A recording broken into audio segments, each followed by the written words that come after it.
Hello and welcome to Living a Graceful Life.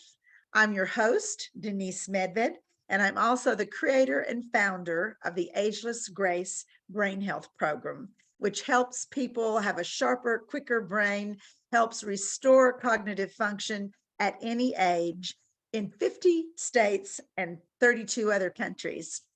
The purpose of this show is to remind all of you that it's never too late to begin to make choices to create the life that you want to live. And that's the perfect segue into our guest tonight and her topic, which is a program that has been in 3 parts. Tonight is the second part. The name of the series is Self-Care, Not Shelf Care. And we talked about Talk the Talk in the last episode that we had together. And this episode, we're going to be talking about Walk the Walk with Lana Gelb. And I'll tell you just a little bit about Lana. I've known her for quite some time. Not only has she been an Ageless Grace educator, but she has also been, she's an exercise physiologist. She's a certified somatic movement therapist. She's the president and founder of Good Vibes Consulting. And she has 2 courses that she offers, the Brain Wake Up Method and Your Brain on Yoga. Each are 6 weeks long, and they help you change your brain and transform your life. And Lana and I have presented together on many occasions. We've done quite a few workshops, but we also presented at Harvard Medical School together. So it's an honor to have you back again for the second part of Shelf Care or Self-Care. Thank you, Lana, for being here. Well, thank you, Denise, for having me here. I'm really always excited to present with you and to be interviewed by you and to do anything with you for that matter. I think you and I are very much in sync, and we just enjoy working together. So that's such a pleasure for me and an honor for me too. Well, I agree with everything you said. We do have a good time when we are presenting together, and we've done it a number of times, and it's always been fun. So when we're talking in this episode about Walk the Walk, the first thing I would love to ask you is, what does that expression mean, walk the walk, as opposed to what we talked about in the first episode, which was talk the talk? So I'm glad you asked that, because I actually looked up the origin of it and found out that it was from a Shakespeare play, Richard III. And the origin is really, the whole phrase is talk the talk and walk the walk. So it comes from, it was first performed in 1594. If you can imagine that, and it was said by a character known as the first murderer. And he uses this expression in the production and says, "We come to use our hands and not our tongues." Uh-oh, where's Denise? So I will go on talking about the expression, talk the talk and walk the walk. It means to back up your claims with proof of action, proof of validity. And it's about really being authentic and being practicing what you preach in a way. So many times I come across people who talk a lot about what they're going to do, about different things that they plan to do and different dreams that they have, but they don't actually come through with it. So over time, actually, the phrase changed from, in the UK particularly, they abbreviated it to walk the talk. So we need to walk the talk. And this came from the Times newspaper there, where it appears as follows. Some of the less friendly observers have determined that we will abandon our principles and reveal ourselves as shallow, cynical exploiters. We must disappoint them. Quite simply put, we walk our talk. And what it is, I'm happy to see you back, Denise. What it is it's become part of our language, and I just love language, but it also has become part of our behavior, because our behavior is becoming embodied by something that we do through the body. And for me, walking is such a huge part of human experience. And it, pretty much everybody walks. And, unless you are born with some kind of issue, another expression is we crawl before we walk. And we walk before we run. So it's an embodiment in language of our behavior and what our behavior is about. And in fact, I found some wonderful expressions or idioms, if you will, with the word walk, which I just like to mention a few of them because they're all about behavior. And I thought that was very interesting. So don't judge someone until you've walked a mile in their shoes. That's a significant one. They all are actually. Walk on the wild side. All behaviors. Walk the straight and narrow. Walk into the lion's den. Mm. Walk down memory lane. So these are all physical, physical things that embody different aspects of emotional life and behavioral life.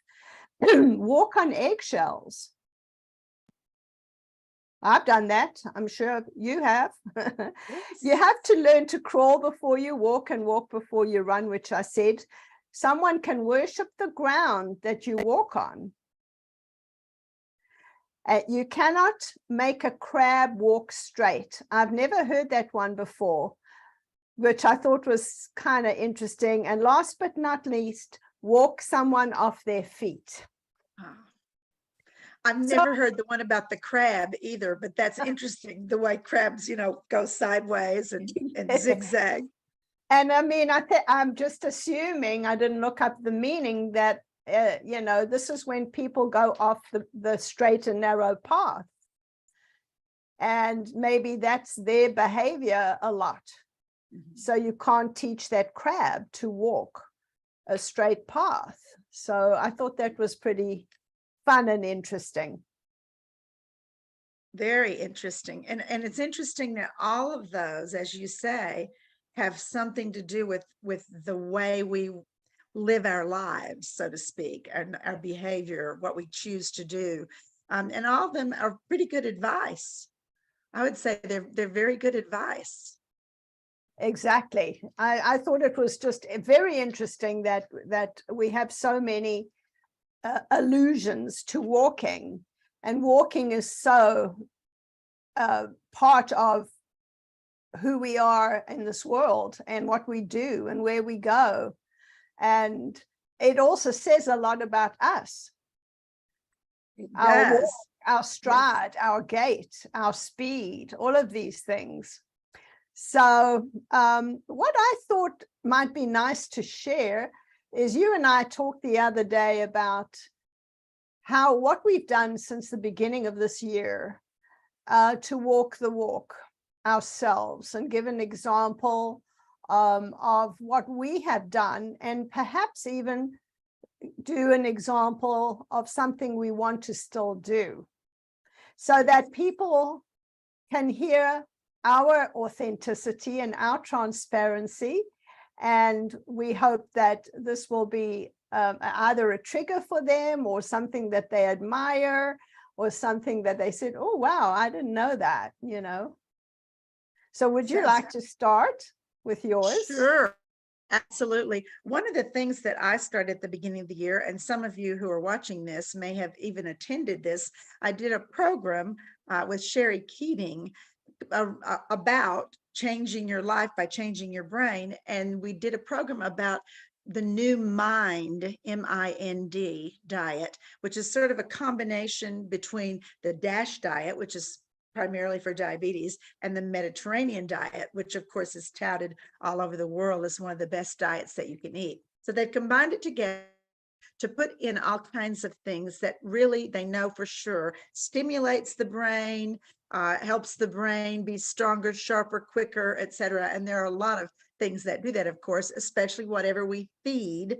our bodies and our brain. So starting in January 1st, so that I could walk the walk, as you said, not just talk about it and say, oh, this is a good, it's not really a diet, so to speak, to lose weight, as it is a daily diet. It's a nutrition plan for living. However, it says that if you are really feeding your brain the things that it needs to not only survive, but to thrive, that it will start to regulate your weight if you need to gain weight or if you need to lose weight. So long story short, I said, okay, I can't do this workshop unless I know what this means to live on the Mind diet. So since January 1st, I've been living on the Mind diet. And in the process, I've also lost 28 pounds, and which was almost mind-boggling to me because I wasn't sure I needed to lose that much, but it's perfect. I feel great. I'm functioning well. My brain does seem sharper and clearer. And that is something that I set a goal for myself. And the purpose of setting that goal was to be able to walk the walk. Excellent, and congratulations to you. Well, I had a similar goal also at the beginning of the year. And I didn't do a diet per se, but I have researched so many, including the Mind, including the Mediterranean and DASH, which I know about. And so I've incorporated a lot of different things there. And actually, I'm just really eating less, and I'm doing intermittent fasting. So those two things have been crucial to my losing 23 pounds since the beginning of the year. Now, I am not at goal weight yet. I've got another 7 to go, and these are the hardest ones to lose. I've kind of plateaued a little bit at the moment. I'm not up, but I'm staying. You know, your body has a set point where it loves to stay in a certain place. Mine is there, and it's very comfortable there, and I'm comfortable there. However, I just want to get that next 7 pounds off. So my goal is to do that by the end of the year. And the first week in January is my birthday. So I definitely want it by my birthday. And so that's, but I have another goal that I'll talk about later. Right. Well, we support you in that goal. Congratulations on what you've done so far. And all of us are with you. And hearing what we've done, we hope that all of you may be in the middle or the process of a goal that you've set for yourself, or you may be reminded by listening to us that you want to set a goal of some kind. Now, both of ours happen to be food related, having to do with our nutrition, but Lana's going to also talk about other kinds of goals that we can set for ourselves, because the whole point is for us to be authentic and don't just preach about what we believe or what we think is a good thing to do, but to actually practice what we preach. Yes, hear, hear. Hear, hear. So perhaps we should talk for a moment about SMART goal setting and what the formula is. This is a famous formula in business. It started in business, but it's for any goal setting that we want. It seems to me to be a very smart formula, and it's an anagram, SMART. And for those of you who are watching or are going to watch later the recordings, you might want to have a pen and paper and write down what the SMART formula looks like, so that you can, you know, if not today or the day that you watch, don't delay, but you may want to just really set your goal in a smart way. Would you like to go through? We can go through them together. Yes, you go through. Tell them what they stand for. So S is for specific. It needs to be a specific goal. It can't be like, I want to lose weight, because that's not specific enough. You want to lose a certain amount, you have a goal weight, and you want to have it measurable. Specific is the S in SMART, correct. And that's the second one, is measurable. It needs to be measured. So for example, I really didn't have an end date. I just had this year. As this year, I wanted to really make a concerted effort to lose this weight. And I achieved pretty much my goal. I'm not at my goal weight, but the measurement is I am planning for the next 7 pounds to disappear from hard work, because that's what it is, and it's planning, and by the end of the year. Then we have the third one is, I can't read my writing here. It's not assignment, but it's like achievement. So it's achieving. Is it achievable? Is it something you're going to actually be able to achieve, or is it unrealistic? You know, if you want to, you know, look like Sophia Loren by the end of the year, it's not going to happen. But you know, I mean, let's just be real. If you want to make $1 million in the next 3 months, that's not going to happen. But if you want to improve your sleep, you can measure it and say, I want to improve my sleep by this time, and this is what I'm going to do. I'm going to be specific and say, I'm going to change my bedtime hour, or I'm going to develop a night routine, or I'm going to drink some chamomile tea, or whatever it is.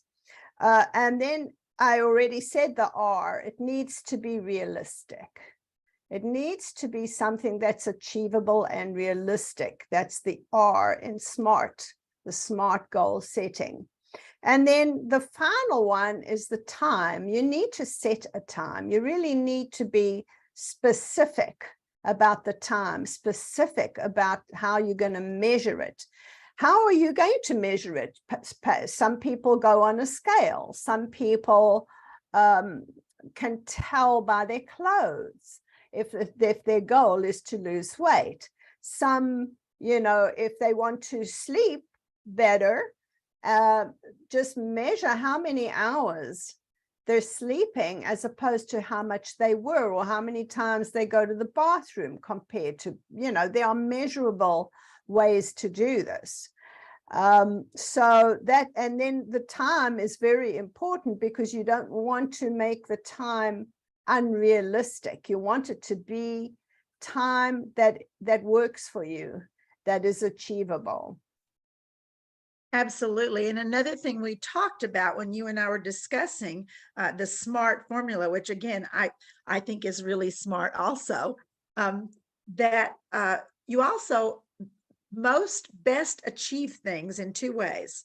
One is by doing it in bite-sized pieces, as opposed, and again, you said realistic, achievable. However, you know, if you're going to say, I'm going to lose 30 pounds in 2 months, I don't know, that's a big challenge. It's not impossible, but that's a stretch. But if you were to say, I'm going to lose 30 pounds in 6 months or 9 months, or by the end of the year, as you said, that way you can kind of surprise yourself, and you say, okay, I would like to lose this many pounds in the first month, this many pounds in the next month, like setting small goals for yourself to get to the big goal.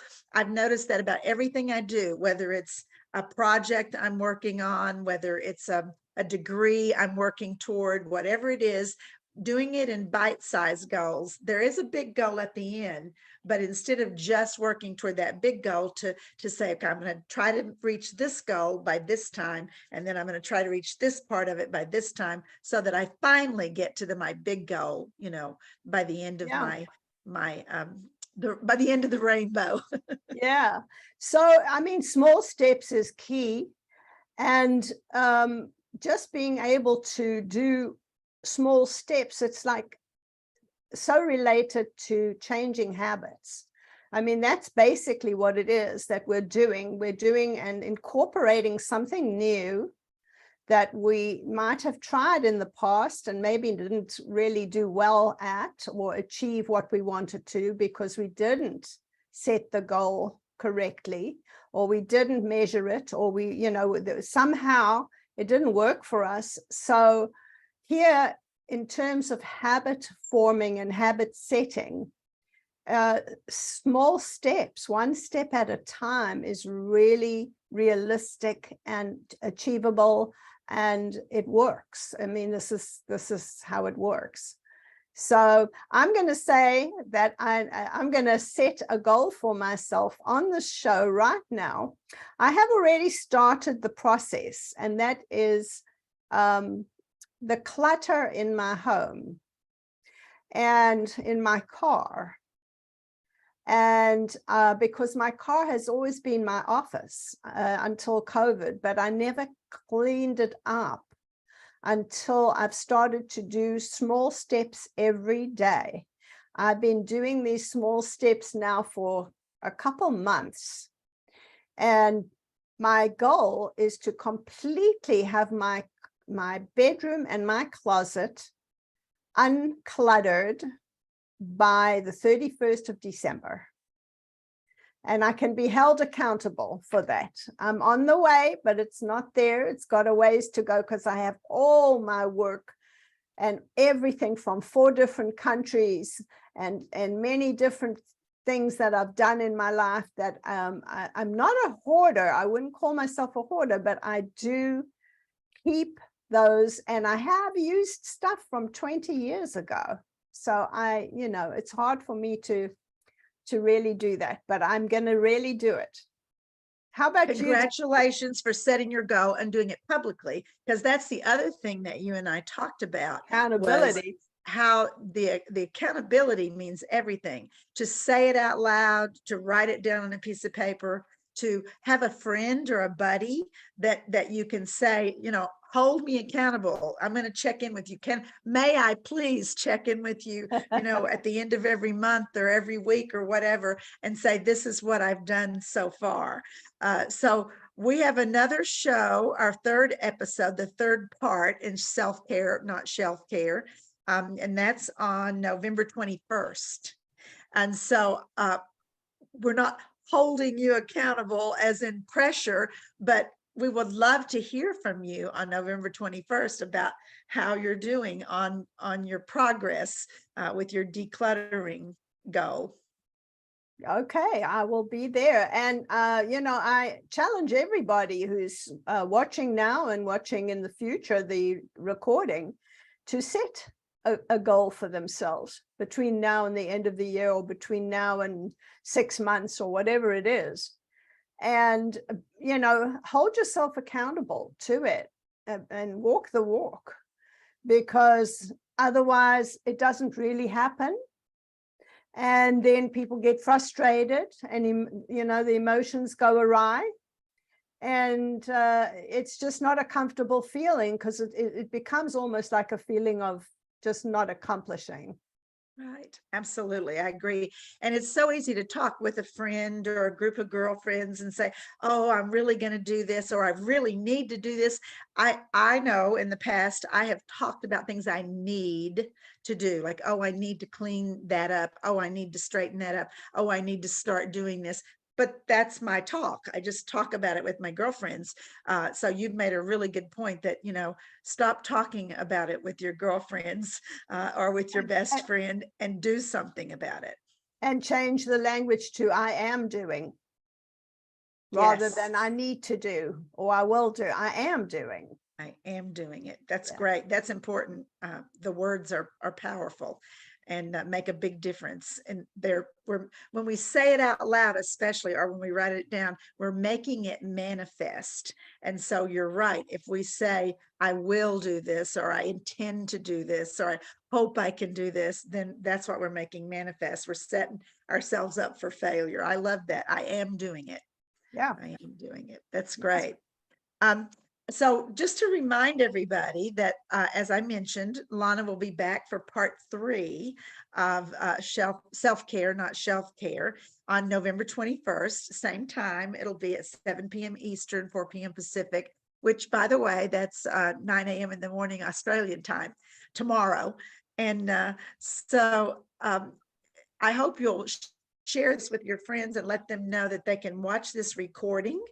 It is recorded and they can watch it on winwinwomen.com at the same link that you push to come on this, or the same link where you saw it maybe on social media or in an email from one of us. You can press that link sometime tomorrow and you'll be able to watch the recording, or anytime after tomorrow. But then join us live on November 21st, because part of the fun of this is also just being here together and sharing and talking about what it is that we want to set as goals in our life. And it can be, they also don't have to be huge goals. They don't have to be big. They can be small goals. And it feels so great to tick those off your list, doesn't it, Lana? Yes, and does. And it's a good feeling of growing, of growth, that you're not Yes. static and stuck. Absolutely. I practice and have for almost 30 years feng shui, which is the art of arranging space in your life. And some people call that decluttering. It's more than that, but in feng shui, it's about move 20 objects in your house and you'll change your life. Literally, like if you start setting the intention that, gee, I'm going to do this, I'm going to change that, and I'm going to put this picture over there, and I'm going to move this picture from downstairs to upstairs, all of a sudden your whole space feels different and it puts your mindset in a different place. So that's another thing you can do when you're setting goals for yourself, is like, create the space in your home for it. Put up notice, I think you have one behind you, Lana, a vision board. Yeah, that's Tracy's vision board. Tracy's vision board. What a wonderful, in my studio. Yeah. yeah, what a wonderful thing to do, to remind yourself, this is what I am doing, right? Well, I also want to tell all of you about a new project that Lana and I are doing together. We mentioned at the very beginning that we have done a lot of workshops together. We're going to do a 3-workshop series in the month of November. It's going to be on Wednesday, November 9th, Wednesday, November 16th, and Wednesday, November 23rd. All of them are from 3 to 4 p.m. Eastern time, which would be noon Pacific time, for example. And it's about your brain on fitness, sort of a takeoff on what Lana has done before with your brain on yoga. And it's really a fascinating thing. The first workshop that we're going to do is your brain on physical fitness. So it's all about movement and what that does to your brain and what your brain does to the movement. The second one is called your brain on mental, emotional, cognitive fitness. And yes, there is fitness for your brain, absolutely. And the third one is your brain on spiritual fitness. What does that involving yourself in a spiritual practice of some kind do to your brain? So I am really excited about this workshop series. You can go to agelessgrace.com, AGELESSGRACE.com, and go to trainings and events. And then you'll see, scroll down to November, and you'll see that Lana and I have all 3 workshops there. And you can take one workshop. You can pay for each workshop individually. You can do 2 of the 3, 1 of the 3. But if you want to do all 3 of them, then you get a special big discount for doing that. It's $19.47 for one workshop, or for each workshop. And it's only $49.47 for all 3. They will be recorded. So if you can't make those Wednesdays at 3 p.m. Eastern time, we will send you the recording. And I can promise you, Lana and I have done some wonderful, fun things together, and this is going to be wonderful and fun too. And we're offering a special gift, and it's going to be announced on the website. When you go there, you'll receive a special gift if you're one of the first 20 to register for all 3 of the workshops. So we're hoping that you'll join us then. We're making November a great month, because it is the ending of this year. we're coming upon that. And it is also the beginning of a new year. So it's a time when people really like to get their mind, their body, their spirit, their emotions in a place of balance. So we hope you'll join us. Anything you'd like to say about that, Lana? No, I'm just as excited as you are about it, because there is so much to talk about in terms of the brain on fitness. And, people don't really connect those two aspects, but they are very connected. And people need to understand that, what happens to your brain when you go for a walk, or what happens to your brain when you river raft, or whatever you're doing, stretching, doing, like you said, a spiritual exercise. There's so much that happens to the brain, and it's fascinating. So it truly is. Yeah. So I just want to remind you all again, when you hear about what we're talking about tonight and what we're going to be talking about in the next month, that it's never too late to begin to make choices to create the life that you want to live. Thank you so much for joining us on Living a Graceful Life. Thank you.